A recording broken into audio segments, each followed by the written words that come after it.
Hello, everybody, and welcome back to another Marvel Crisis Protocol reveal breakdown. And as you can see by the absolutely absurd number of tabs I have open here, they revealed a lot of really cool stuff during the Ministravaganza stream that just wrapped up at time of recording. Hoping to get this out reasonably quickly. I don't think we're expecting any more Marvel Crisis Protocol news today, so hopefully I'm not missing anything that came later in the day, but time of recording, I just finished watching the stream, and this is really, really exciting. So we're going to go ahead and dive right into this here with the first reveal they gave us, which is both the Weapon X and Maverick character cards. So they're both coming in at 3 threats, which is really exciting. We've been kind of in a steady pile of 4s lately. There's been the odd 3 here and there, but it's nice to see a pack that's actually just 2 3s. Don't see that as often as I would like to. And yeah, we're going to go ahead and break these guys down. So the first one here is Maverick. He's coming in with a 3-3-3 defensive line. He's going to have 5 stamina. He's a size 2 and a medium mover, so nothing too crazy there. He's coming in with a Plasma Blaster's attack. This is a range 3 4 dice energy gainer attack, so he's going to gain 1 power after every time he uses this. And it has the rapid fire special rule on a hit trigger, so he gets to shoot the same target again, but of course he can't rapid fire his rapid fire, so it is only going to be twice. Still, that's really solid. Gainer rapid fire hit is generally considered pretty decent, so yeah, that's a solid attack. He does have an alternative though if he wants to have a builder attack instead, where he can potentially gain more than 1 power. This is his Adamantium Knife. It's a physical attack. It's going to be a 5 dice range 2 builder, and it's going to have a wild bleed on it as well, so you can throw out a little bit of conditions there too. Solid alternative for when he's in close quarters, or if he just wants to be hitting on the physical side. Lastly, he has his spender here. This is Agent Zero. This is a range 3 energy attack. It's going to cost him 3 power and is going to throw out 7 dice. And its only trigger here is a wild throw. After the attack is resolved, if the target character is size 3 or less, he may throw it away small. So pretty decent for a 3 threat to have something like that on a spender. Size 3 is certainly nice to have. Overall, I think that's a pretty reasonable offensive kit here. He also has hit and run, so he's going to be able to kind of play that kind of move in, hit you with that spender, throw you away, and then back up sort of thing if he wants. That'll be 5 power to do that, but still really, really nice. It gives him a little bit of extra survivability there. He can play with those range bands a little bit more. But then he has the really cool superpower here, Anti-Healing Factor Corrosive. This is a 2 cost that says when an enemy character within 3 would remove damage from itself, this character may use this superpower. The enemy character does not remove any damage. This is really, really interesting, and it's going to play really, really interestingly with models such as Immortal Hulk or the new Apocalypse. Apocalypse, I think the healing is too frequent that the 2 cost will be a little bit prohibitive, but something like Immortal Hulk, this just stops him from flipping. At least we're pretty sure that's how that works. There may end up being some form of errata on that, but yeah, that's really, really rude. Also a great thing to use against something like Patch Up. Just kind of denying your opponent from being able to use Patch Up within range 3 is pretty huge. Or any of the healing characters, Doctor Strange, Wong, I'm sure there's a few others. Healing factor you can turn off with this too, so that's kind of cool. Just a really, really solid ability. Next, he has Kinetic Energy Absorption. This one's mostly covered here, but it says when this character is dealt damage by a physical attack, after the attack is resolved, if it is not dazed, it gains 1 power and may advance small. So it's kind of like ornery mixed with aggressive, but only for physical attacks. It's pretty interesting, and it lets him advance either direction, so he can back up to try and get out of range of future attacks. Solid ability to have, nice little bit of defensive tech, and a great way for him to get a little bit of extra power as well. And then the last thing is, he himself has Healing Factor 1. So that'll be solid for him. Obviously, no longer grants access to exceptional healing after yesterday's stream, but still really nice to have. Nice way of kind of keeping him in the fight a little bit longer. Speaking of healing factor, next we have the Weapon X Wolverine. This is going to be a 3-threat Wolverine, which I'm very excited about. I very much wasn't looking forward to seeing a 3rd, 4-threat Wolverine, so I'm very happy they decided to mix things up and make this one a 3-threat. He's coming in with a 3-2-3 defensive line, so definitely not the bulkiest Wolverine we've ever seen. He's got 5 stamina and is a size 2, but obviously he's a Wolverine, so that's a little bit weird. And then he's got a medium move. He's coming in with 2 attacks here. The first one is Berserker Rage. This is a range 2 5 dice attack. It's a gainer, so he's only going to gain 1 for this no matter how much he deals. And it says if this character has attacked the target character this turn, it adds +1 die to the attack roll. So it goes up to a 6 dice attack, which is nice to have on a 3 threat. You typically don't see too many of those on the 0 cost range. It also has a wild pierce on it too, so that'll help add to a little bit of its consistency there. Really, really nice to have. Very solid builder. I don't think it's anything too crazy, or a gainer rather. Anything too crazy. The ability to go up to 6 dice though on a double tap is really nice, or if you started the turn with 4 power, you could do a spender followed by this, so that's pretty cool. Speaking of his spender, that's going to be a 4-cost spender, uncontrollable weapon. It's going to be a range 2 as well, so you can kind of see where he likes to operate, and it's going to be throwing 7 dice with 2 triggers on it. The first one being the Wild Hit Rampage. After this attack is resolved, deal 1 damage to each other character within 2 of this character. Now, I believe the wording on that allows it to hit the target as well, so that is just an extra damage if you got that wild hit onto your target as well. And then it also has the double wild abandon. After this attack is resolved, this character may make an additional uncontrollable weapon attack without paying the power cost. This additional attack must target the original target character, and it does not have the wild abandon special rule. So, yeah, I mean, that's not the most consistent trigger in the world, being a double wild, but when you do get it, being able to throw a second 7 dice attack is going to be really strong, and you can get that wild hit rampage trigger again, so doing even more splash damage to the other models nearby, and to the main character itself. So, yeah, that seems like a really solid spender there. Next, he has a charge. This is just your standard 2-cost charge. You can go into any attack he wants with this, so yeah, that's always good to have. He's got the Adamantium Skeleton. We've seen this on Wolverines before, so he counts as size 3 for the effects of pushes or shoves, or throws rather. So yeah, that'll be both a buff and a nerf to him. He's harder to be pushed around, but when he does get thrown, he can hurt your allies a little bit more. Makes sense. Next, he has Savagery Protocols. This is an interesting one. This character cannot pick up, hold, contest, or interact with extract objective tokens. Note that it does specify contest and extracts, so he is one of the ones that doesn't contest researcher either, which is really important because a lot of the times these abilities, when they're specifically saying they can't pick up or interact with, they can still contest the researcher point. He specifically cannot. But he can still contest secures, so all of the secures in the game he can contest no problem. Additionally, while he's within 1 of a secure objective token, he adds 2 dice to his attack rolls, bringing his basic gainer there up to a 7 dice regular and a 8 dice on the second attack, which is really good.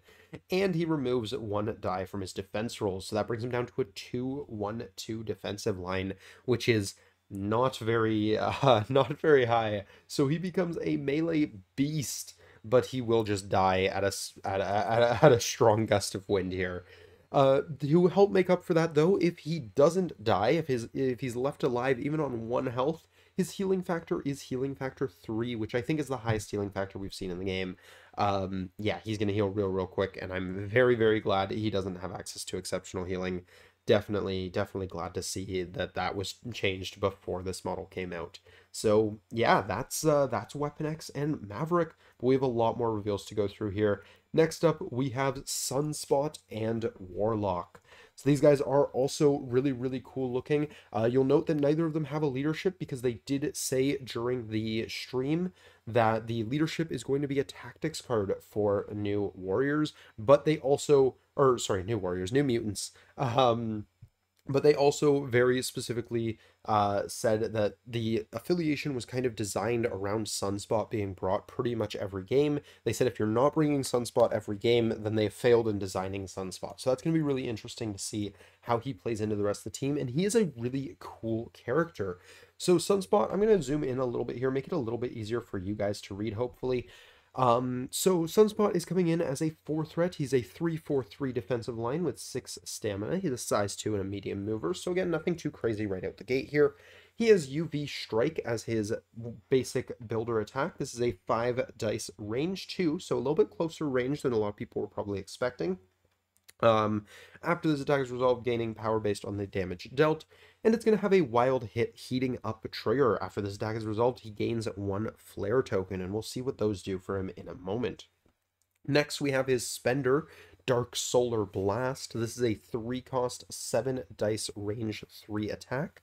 This is going to be having a wild hit trigger, Thermokinetic Concussion.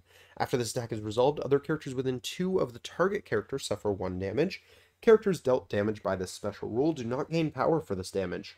This character cannot damage itself with this special rule, but it can damage allies, so you gotta be careful about that.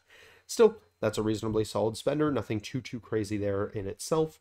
Next, he has the high energy conversion ability. Choose an interactive terrain feature or enemy character within 2, this is going to cost him 2 by the way, of size equal to or less than the number of flare tokens this character has, and throw it small. The super can be used only once per turn. So, okay, yeah, character throw is great, but he does need to have at least 2 flare tokens to throw a size 2 character, or 3 to throw a size 3, or so on. But we'll see in a moment, he is capped at 3. He also has the Sunburn superpower. This is a 2 cost, and it says this character advances its speed. If it has 3 flare tokens, it instead advances long and gains the flight superpower during this advance. After advancing, it immediately makes an attack action. Super can be used only once per turn. So basically, it's a fancy charge, because if you have the 3 flares, it becomes a long move with flight charge, but otherwise, it's just a charge. And yeah, charges are good, turns out. So yeah, really nice to see that on him, especially with those closer range attacks that he has. Next, he has Thermokinesis. This is a 0 cost that says before rolling attack dice, this character may use this superpower and spend 1 or more flare tokens. I am slightly guesstimating the words behind the model here. Add 1 die to the attack roll for each flare token spent. If a flare token, or if at least 1, I'm going to assume, flare token was spent, after the attack is resolved, the target character gains the Incinerate condition. So yeah, great way to kind of buff up his attacks. He can make his builders hit harder, he can make his spender hit really hard if he wants and increase the odds on that trigger. So yeah, that's pretty solid. Next, he has Flare State, and this is where we're going to see what the flare tokens actually are and how he gains them. So it says, after this character ends a movement, note that it does not specify move action. It gains 1 flare token. This character can have a maximum of 3 at any time. So that is really cool. That's going to work with a lot of things, and it's going to make him really interesting to play. Notably, if your opponent pushes, throws, places any of those things on Sunspot, that will give him flare tokens because he's ending a movement. Anything that would trigger like a tricks and traps or something like that will trigger the flare tokens for him. Similarly, I think he's going to be kind of interesting somewhere like Midnight Suns with Bump in the Night to give him some flare tokens as well. So could be kind of cool. We'll see how kind of integral being able to gain those tokens quickly is and how much he actually cares about those types of synergies, but really neat to see right out the gate. In addition, when this character would become dazed or KO'd, this character may choose to spend all of its flare tokens. If it does, this character deals 1 damage to all enemy characters within range X of it, where X is the number of flare tokens spent. Then this character is dazed or KO'd. So yeah, that's really cool. He gets to kind of go out swinging. Definitely nice to see if you built him up on some flare tokens there, you just get to do some free damage. Definitely gives your opponent a deterrent to attacking him. The other character we had revealed here is Warlock. Warlock has a few cool things going for him here. So the first thing is he's a 3/3/4, also coming in as a 3 threat. So again, loving to see the 3 threats. He's going to have 5 stamina, is a size 3, and a medium mover. So nothing too crazy right out the gate here. He has T0 or TO talons. These are range 2 5 dice physical attacks. After this attack is resolved, this character gains power equal to the damage dealt to your standard builder with a wild infection. After the attack is resolved, the target character gains the bleed and poison conditions. Sure, solid conditions to be handing out. Next, he has the Buster Cannon. This is a range 4 5 dice energy attack. It's going to be a gainer, so he's going to gain power, 1 power every time he uses this attack. And it has a wild shock, so another great condition to be handing out. He's a little bit of a condition bot so far. And then next we have his Spender, Self Must Protect Self Friend. This is going to be a 4 cost range 3 7 dice spender. It says when creating the dice pool for this attack, this character may choose any number of interactive, or no, not any number, an interactive terrain feature. I was going to say, wait a minute, did I misread that? No. An interactive terrain feature of size 3 or less within range 3 and destroy it. If it does, it may reroll a number of its attack dice up to the destroyed terrain feature's size. So that's really good. Pick a size 3, you suddenly have 3 rerolls on this attack, which is quite nice, especially since it can help you fish for that wild throw trigger. That is, after the attack is resolved, if the target character is size 3 or less, the character may throw it away small. Really nice trigger to have. Yeah, in general, I think this is a pretty solid attack. You've got some kind of baked in rerolls there. Really, really nice for doing a little bit of extra damage there. You got some displacement with the throw and a little bit of consistency from those rerolls too. So yeah, I do really like this spender here. He has the Techno-Organic Absorption as well. This is a 2-cost that says choose an interactive terrain feature within 3 of size 3 or less and destroy it. This character removes damage from itself up to the destroyed feature's terrain, or destroyed terrain feature's size. Really good with words today, guys. Yeah, this is nice. Gives him a little bit of healing. That's cool to see. Lets you remove some terrain from the battlefield. They kind of talked about him as a bit of like an anti-Magneto piece almost. You can remove all these pieces of terrain with his attacks, with this ability, to just kind of stop it being thrown at you. So that's kind of cool.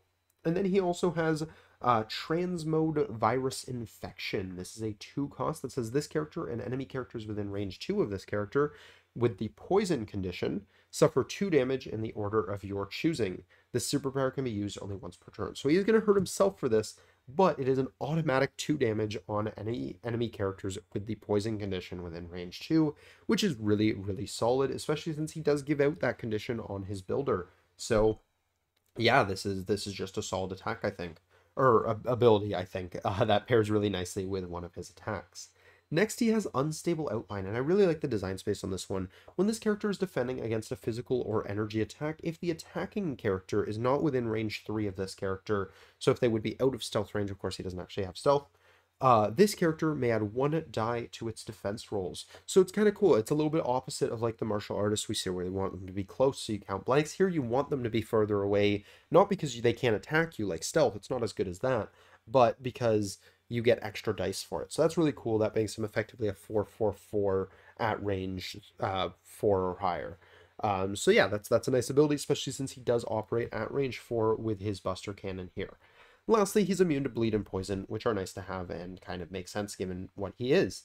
So yeah, that is those 2 characters. Really, really exciting, and man, there's so much more to go still. Alright, so next we're only showing 1 character here is Angel, because they already showed us Archangel in the previous streams. So yeah, Angel's coming in as a 3 threat. He's going to be a 3/3/3 defensively with 5 stamina. He's a size 2 and a medium mover on a medium base. A lot of people were expecting a long, but makes sense with the medium base. They wanted to kind of tone him down a little bit.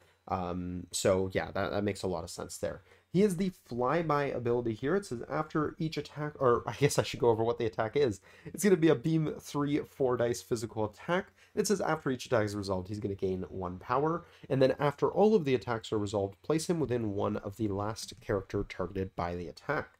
So yeah, that's a reasonably solid gainer for a 3 threat there. A little low on the dice, but is just a good way of building a bunch of power if you can line up some nice beams there.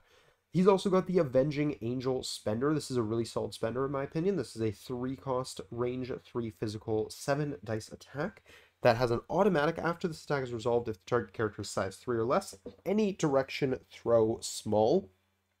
Really, really good. Can help you line up some sweet beams as well if you're doing this as the first thing in your turn. And then it also has the Wild Stun ability. After the attack is resolved, give it the stun condition. So yeah, that's a really solid spender in my opinion. I think that's a great condition to be throwing out. Throws are always good. Automatic throws even better. And a reasonable amount of dice here. He has 2 abilities on his card. The first one is Airlift. It's a 2-cost that says during his activation, when he begins a move action within 2 of another allied character size 2 or less, he may use the superpower. After the move is resolved, place the allied character within 2 of its current position. The superpower can be used only once per turn. So yeah, that's going to be Airlift is a thing that exists for other factions. I think it's going to be really good for him. It's already been mentioned by one of my locals that it's potentially really, really good in Xavier, where you can get that online turn 1 and then help get some of your other models up the board. So there's a lot of cool things you could do with that. Definitely going to be some good plays with that ability there. Next, he has Hostile Takeover. It's a really clever name on this one. They were talking about that on stream. This is a 2-cost that says during its activation, when he begins a move action within 2 of an enemy character, he may use the superpower. After this move action is resolved, push the enemy character towards this character small. This superpower can be used only once per turn. So again, it's just kind of Airlift in reverse. You're moving the enemy character instead of your own character, and this is a great way to get some enemy characters off of points. Unfortunately, neither of these abilities are combined with anything like a charge or a hit and run or anything like that, so he doesn't get to do this while making attacks, but he does have some really cool kind of displacement things going on here.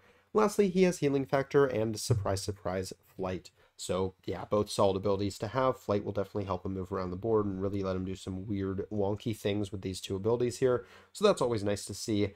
And yeah, healing factor will help keep him in the game because he doesn't really have any defensive tech here otherwise. So that'll help, you know, if he doesn't get taken down, he'll be able to heal up a little bit and be slightly more annoying to take down on the next turn.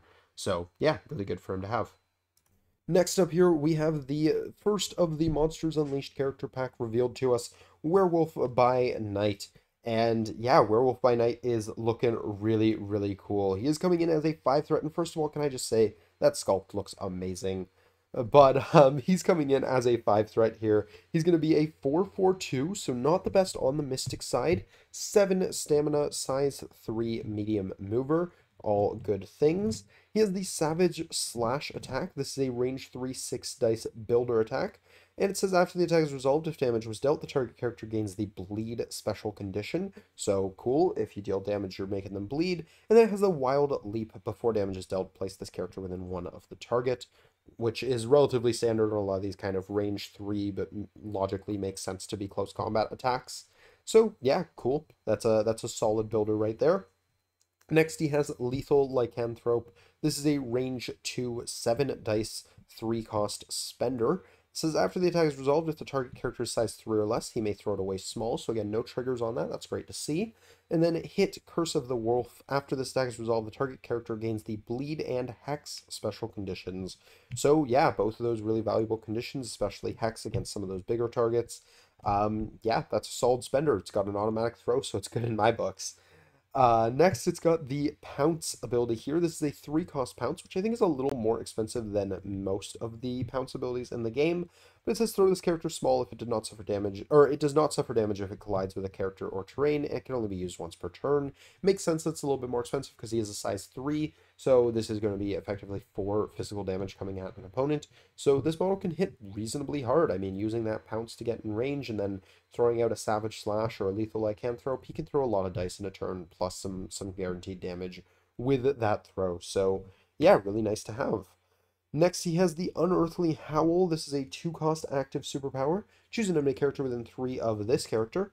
Roll 4 dice. The chosen character loses power equal to the number of crit, wild, and hit results. Additionally, for each skull rolled, the chosen character gains one of the following special conditions: slow or root, and a character can only be affected by this once per turn.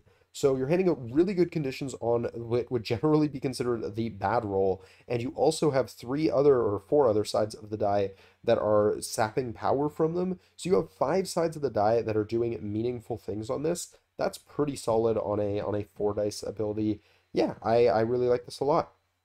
And lastly here, he has Midnight Massacre. This is a 3 cost superpower that says after an attack against this character is resolved, it may use this superpower. If the attacker is within 3, he may make a Savage Slash attack targeting the attacker. The super can be used only once per turn, so he's got a crackback, which is really cool to see. I'm already thinking I'm going to really enjoy playing this model. So yeah, crackbacks are great. That's a really good attack to have a crackback on. It's always funny to give someone bleed during their turn, so now all of a sudden they're going to bleed and take damage at the end of their turn. That's always kind of nice. And then he's also got the Wild Leap there, so you can get some weird movement shenanigans going on during your opponent's turn. Of course, sometimes you won't always want that if you're on an objective. You don't necessarily want to leave it, but it is not an optional effect, so you do have to keep that in mind when using that.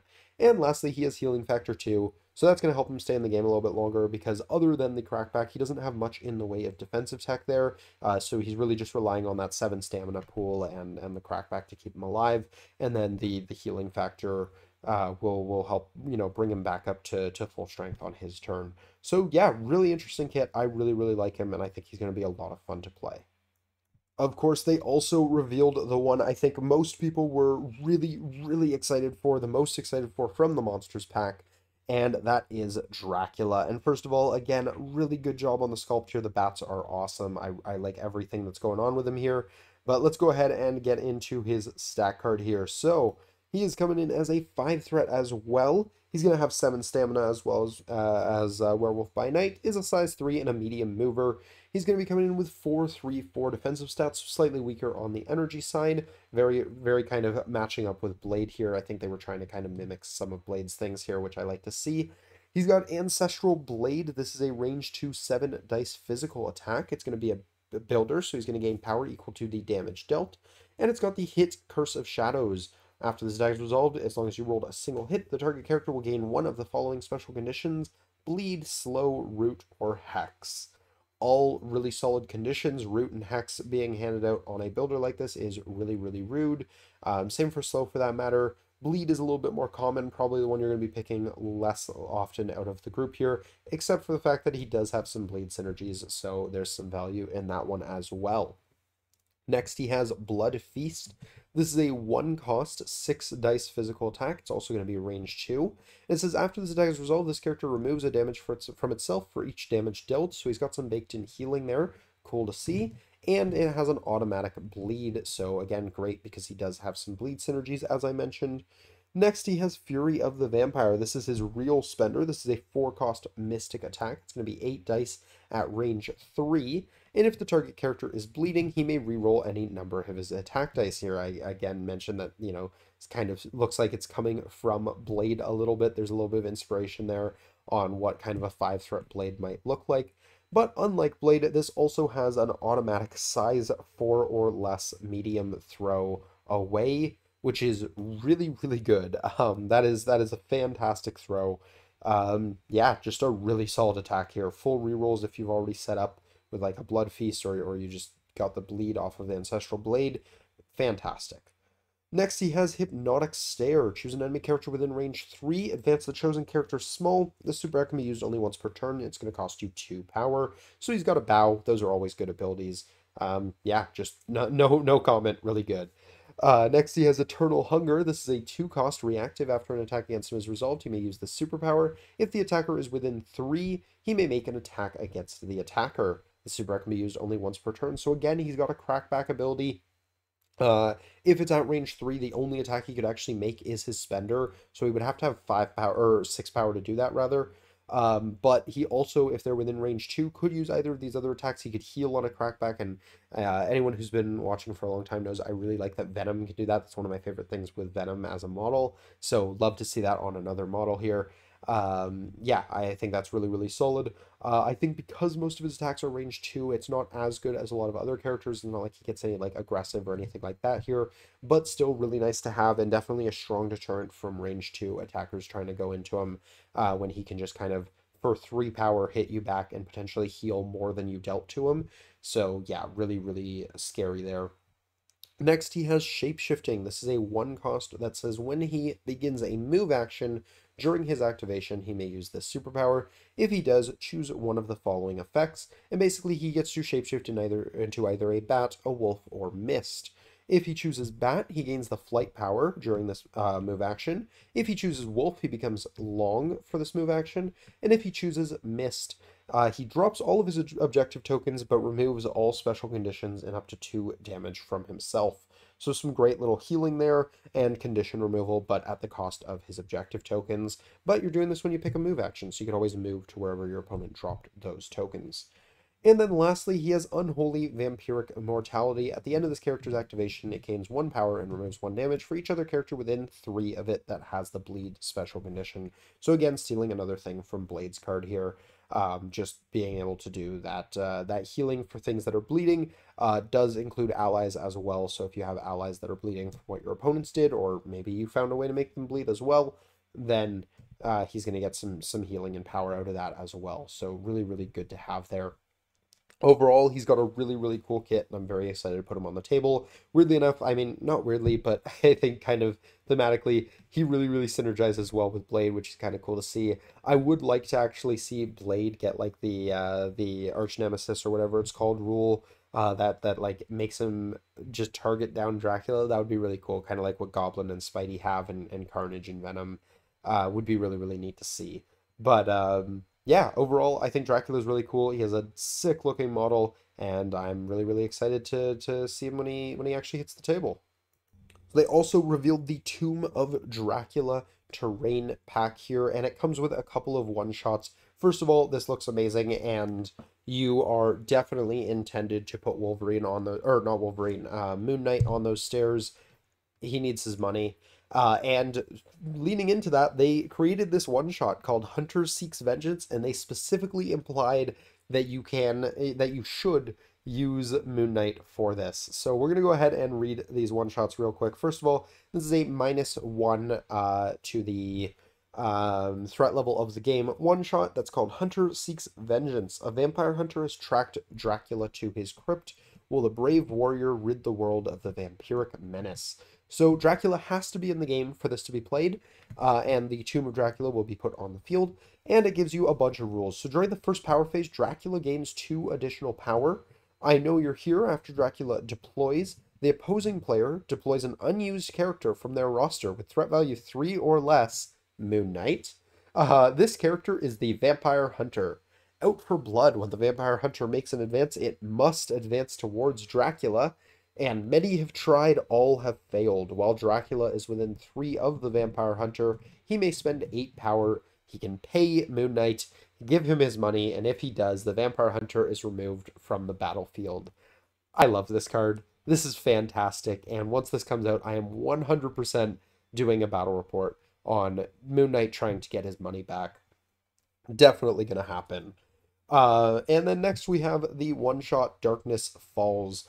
This one is a lot more simple. As long as the thing is on the field, you can play it. It's a -1 threat as well. The towns surrounding Dracula's crypt live in a perpetual twilight. As one approaches his tomb, an unnatural darkness descends. All characters gain the stealth superpower during this one. So that's going to have a huge impact on gameplay, even if it doesn't sound like the most interesting one in the world. It's going to be really, really cool to see what that kind of does and what characters are good with that versus, normally. So yeah, that's really, really cool. Love to see stuff like that just kind of completely shakes up the game. That's kind of what these one-shots are all about. So yeah, that's really, really cool. All right, so the next one here is one that I was really, really excited for. We kind of had this leaked a little bit ago that these characters were coming, but this is the first time we're actually seeing anything official about them. Abomination and Wrecking Crew are going to be a character pack, and the Abomination sculpt looks really, really cool. They said they specifically designed it to be facing off against Immortal Hulk. As a matter of fact, the two were sculpted at the same time, meant to fight each other, so that's really, really cool to see. Love to see kind of those models that are meant to kind of face off against each other. They also did reveal that back when the game first came out, they actually had wanted to release Abomination with Hulk in that first wave, but the Marvel themselves had told them to do MODOK instead. So that's why he'd taken this long, but they finally got around to him, and I'm really, really excited because he does look really, really cool. But they didn't give us his stats today. Instead, they gave us the Wrecking Crew here. Now, I have to admit, I'm a little disappointed that they put them all on one base. They talked about their reasoning for that a little bit, and there are very valid reasons there, but personally, I would have thought it would have been really cool to see them all on separate bases as individual characters, but it makes sense. They wanted to make sure you're kind of playing them together, and then they're strongest together. So yeah, we're going to go ahead and get into their card here. So they are coming in as a 4 threat, so 1 threat each of them, I guess, basically. They are going to be a 4-3-4 defensive line with 6 stamina, size 2, and a slow mover. They have 3 attacks, all of which are 0 cost. The first is the Indestructible. This is going to be a gainer, so it's always going to gain you 1 power, and it has the hit Thunderous Impact to give out the stun condition. It's going to be a 5 dice range 3, because I totally forgot to mention that part as well. The next one here is Pile Driver. This is a range 2 6 dice physical attack. This is after the attack is resolved, if damage was dealt and the target character is size 3 or less, this character may push the target character away small. So yeah, a 6 dice stack push on damage is pretty good. And then it has the Wild Suplex. After this attack is resolved, if the target character has the stun condition, which note you can give out with the first attack, it gains the stagger condition, which is really, really good. And then lastly here, they have Wrecking Bar Fling. This is a range 4 or beam 4 4 dice mystic attack, and it says after the range tool is placed for this attack, destroy all size 2 or smaller terrain features it overlaps. Add 1 die to each attack roll made as part of the attack for each terrain feature destroyed this way. After each attack is resolved, you're going to gain 1, so this is a gainer beam. Great way to gain a bunch of power. And then also after each attack is resolved, if damage was dealt and the target character has the stagger condition, you can kind of see the order they're supposed to use these in, throw it away small. So really, really cool. But of course, that is 3 attacks. So, you kind of require 2 turns for that. Asterisk. We're going to get to that. But next, it has the Bulldoze superpower here. So the Bulldoze superpower is a 3-cost superpower. It says push this character medium. It does not stop its movement if it contacts a size 2 or smaller feature or terrain feature. Instead, the contact or drain feature is destroyed and this character continues being pushed. If this character contacts one or more other enemy characters, one contacted character suffers 1 damage, then this character stops as normal. This superpower can be used only once per turn. So kind of a mini Juggernaut Rhino thing going on here, a little bit of a hybrid of the two. Yeah, great little bit of extra mobility for them, helps them with that slow move to still get around the board reasonably quickly. And then next they have the Let's Take 'em Down Boys. This is a 3-cost reactive that says after an attack made by this character during its activation is resolved, it may use this superpower. This character makes an attack action and must choose an attack it has not yet used this activation. This superpower can be used only once per turn. So yeah, this makes a lot of sense here. What they're trying to do, basically you use the first 2 attacks in order and then you use that to use the Wrecking Bar Fling. And yeah, this is basically Crystal's superpower. I think it's almost the exact same as Crystal's thing to let her attack an extra time and not use the same attack twice, or a third time if she used the same one twice before that. And yeah, it's a cool superpower. I like the design space. I like the idea that they get to make more attacks in a turn because there's 4 of them, so that kind of makes sense. So yeah, that's a solid superpower. And then lastly, they have Enchanted by Carnilla. During the power phase, this character gains 1 additional power. So basically Asgardian role, which yeah, that kind of makes sense. So yeah, they're pretty cool. I do like what they're doing with them. I'm still a little disappointed they're not on 4 separate bases with 4 separate cards. I thought it would have been a really cool 4-pack with all the 4-packs they've been doing, but still glad we're seeing them in the game, and I do think they did some really interesting things with them. So definitely still excited for these guys. And yeah, we'll go ahead and move on to the next one, but these guys are looking real cool. All right, so they did tell us they were going to torture us a little bit with this one and make us wait to see Mephisto's actual character card, but they did reveal all 3 of his tactics cards. Now, 2 of these we saw in yesterday's stream, so I'm not going to read them out again. If you want to read them, by all means, just feel free to either pause this video or go check out yesterday's stream breakdown. But the new one here is Up the Ante, so I'm going to go ahead and scroll over to this one here. Up the Ante is an unaffiliated reactive card. When another allied character would deal damage to an enemy character with an attack, an allied Mephisto may play this card. The enemy character's controlling player chooses one of the following effects. This attack does not deal damage, and the enemy character loses that much power instead. For the remainder of the game, Mephisto may have up to 5 Devil's Deal tokens instead of the normal 3. Then he gains 2 immediately. We don't know what these tokens do yet, but it's implied that they're very strong. And your attack doesn't do anything. This sounds terrible. The other option can't be even close to this bad, right? After the attack is resolved, Mephisto may remove an activated token from himself. If he does not, return this card to your available team tactics cards instead of discarding it, and this card may be played again this game. So it's only if he doesn't remove the activated token from himself, but basically you're either buffing Mephisto for the rest of the game, or you're letting him activate again, which is really bad as well. Yeah, this is a really strong card, I have a feeling. Obviously, we're going to have to see what Mephisto himself actually does. Maybe he's terrible and really weak and the Devil's Deal tokens are garbage, but this seems really strong. Also, can I just say, the sculpt is also looking real good for him. But yeah, Up the Ante is a cool card. I'm really liking what they're doing with Mephisto so far, and I'm excited till when we actually see his character card. So next we get into some of the ones where they don't have stack cards. We just saw the models, and the ones where they have painted models, they said are all coming in 2025, or 2024 rather, whereas the ones that are just model renders are going to be in 2025. So yeah, first we have Elsa and Man-Thing here, and yeah, these guys are looking really good. Both of them look like really solid sculpts. I'm excited to pick up these guys, and they did confirm, if they hadn't already, that Elsa will be a leader for Midnight Suns, so definitely excited for that. Love to see Midnight Suns getting some support there. Really happy about that.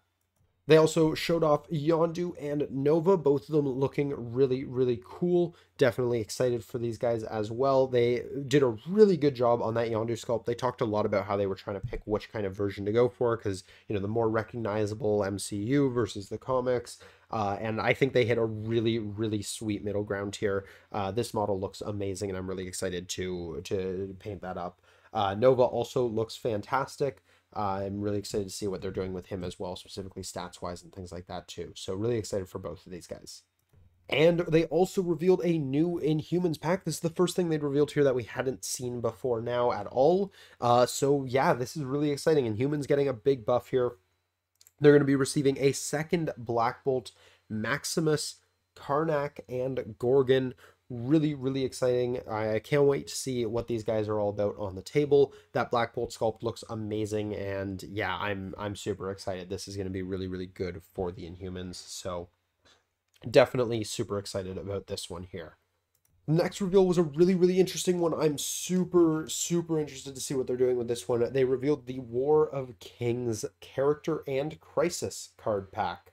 So, yeah, there's a couple big things here. First of all, they are releasing, I'm blanking on his name right now, but they're releasing this guy, who is a big integral character in the War of Kings storyline.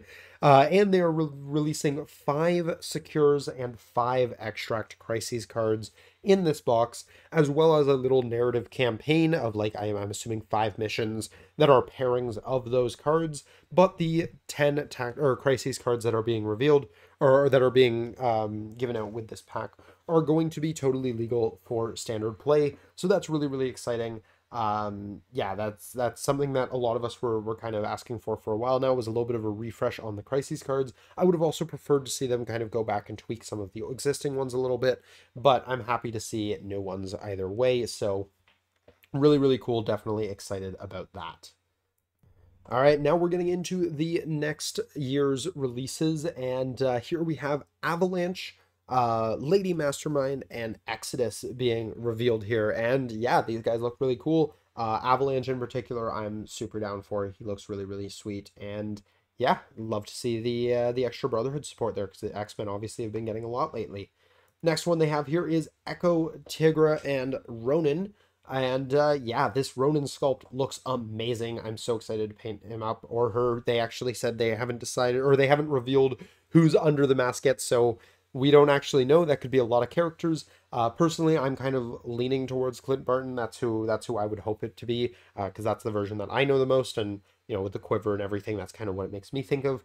But could be a few different characters, so we'll see what they end up doing. But yeah, looks really, really cool. Definitely in love with that sculpt, and really want to paint that up. The other 2 characters are also really cool, and I'm glad we're getting them as well. Specifically, Echo, I think, is a really, really neat character, and a personal, like, one that I really like, so definitely excited about her as well.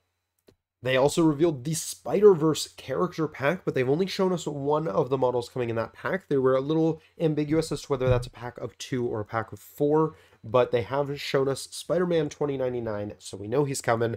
Really, really excited about that. Definitely looking forward to seeing that. And my little theory on this one is that it's actually going to be the same 4 from the video games. So it's going to be Noir, Symbiote Spider-Man, and then, oh, but it probably won't be a regular Spider-Man, so maybe not. Not sure who the last one's going to be, but that's my guess for the first 3 is Noir and Symbiote Spider-Man, and then maybe we're going to get like Penny or Spider-Ham or something like that. But yeah, really, really excited for this one. Symbiote Spider-Man, this sculpt looks amazing, or not Symbiote Spider-Man, Spider-Man 2099, the sculpt looks amazing. Really excited. And yeah, we'll see what he looks like when we get a little bit more details on him as well. All right, and then to tease the next one, they gave us this image here alongside a note that this is going to be X-Men's first, and then at first they said 6 threat or higher, or 6+ threat character, and then someone said actually bigger than 6. So that's implying to me a 7 threat, maybe even an 8 threat character, and Phoenix. And this sculpt looks amazing. They knocked this out of the park. This Phoenix looks so good. Really, really liking the sculpt, but this isn't even the best one they showed, because they also showed Phoenix Unleashed, and wow, this model is beautiful. That is such a gorgeous sculpt. I cannot wait to get my hands on one of these and paint it up. I'm not even like a huge X-Men fan myself, but this model I need to own. It is so pretty. They've also got these little flame pillars that they said they were, so I don't know whether those are like kind of like Magneto's constructs, or if they're actually going to be like grunts or something, but such a cool sculpt. I am absolutely in love with this model. This looks really cool, and I cannot wait to see what it does on the table. The last thing they revealed for us here is the timeline. So this is a non-exhaustive timeline. They did specify there may or may not be more stuff that is coming in these periods, but we have our full timeline here. So we know in September we are expecting Angel, Sunspot, and Weapon X boxes to be coming out. And then in November, we are expecting Mephisto, Abomination and Wrecking Crew, Tomb of Dracula, and Monsters Unleashed. So unfortunately, they're going to be coming a little late for Halloween there, the monsters, but they did also say they're going to reveal some stuff about them during, like, around Halloween, so that kind of makes sense. And then in 2025, we're getting the rest of the things there. So, you know, Elsa and Yondu, we did see painted models for. Oh, and the War Kings. We saw painted models for, so I actually kind of assumed they were in 2024, but they are also in 2025, which makes sense because we are getting kind of to the tail end of 2024 here. And then the other stuff is just coming later in the year in Q2 and Q3. So lots of things to be really excited about. Notably, Apocalypse isn't on this, so I think he's still slated for August, which is really, really exciting. That's going to be cool. Definitely looking forward to seeing when he hits the shelves because he's going to be really, really cool. We talked a lot about him in the first reveal breakdown for Ministravaganza this year. So if you guys haven't checked that out already, I definitely recommend doing so. That is going to do it for the reveals for this Ministravaganza stream. Lots of crazy cool stuff revealed here. Really, really excited about a lot of this. We're now only missing one model on the leak list, that being Isaiah Bradley. So it'll be cool to see if we end up seeing something about him in the next little bit. But yeah, there is some really awesome reveals here. Unfortunately, no like errata or character card pack updates or anything like that. A little bit disappointing on that front. There were a bunch of characters I would have loved to see updated, but maybe we'll still get one of those in the future. It just wasn't something they wanted to do here. They obviously had a lot of stuff to show us, so you know, I can't really complain too much about that. But the reveals they did give us are really cool. I'm really happy with a lot of the characters they revealed. The design space on them looks really cool. Super excited for Mephisto. I think he's going to be really, really awesome. And yeah, just in general, this is all really good things. Definitely very, very excited for the rest of 2024 and 2025. These are fantastic, and my wallet is in pain. But I'm sure you guys are feeling that with me. But yeah, let me know what you guys think down below. What are you guys most excited for? What are you guys a little bit disappointed about, or maybe hoping to see that you didn't see here? Maybe we'll see things coming soon. Who knows? But yeah, I'm really, really excited. I think this is a lot of really good stuff. And yeah, overall, there's a lot of hype for this. Very, very much looking forward to seeing all of this stuff come out. But yeah, definitely let me know your guys' thoughts on both today's reveals and just Ministravaganza as a whole. Are you getting everything you were hoping to see? Is Apocalypse everything you wanted him to be? Tactics cards, you know, the tactics cards refresh is a big deal. How is everyone feeling on that? How's everyone feeling on some of these new models? I'm really, really excited about pretty much all of these changes. I think all of these things are good things. So really looking forward to seeing how things play out. But that is going to do it for this breakdown video. We're already running a little long. This was a lot of stuff to cover. But I hope you guys enjoyed. If you did, please do drop a like down below. Subscribe if you're new to the channel. Whenever they do things like Ministravaganza and things like that, we make sure to cover that here. But we also do battle reports and things like that as well. So if you're a fan of any of that sort of thing, feel free to jump on in. That is going to do it for this one, though. So until next time, have a great day, everybody. Peace.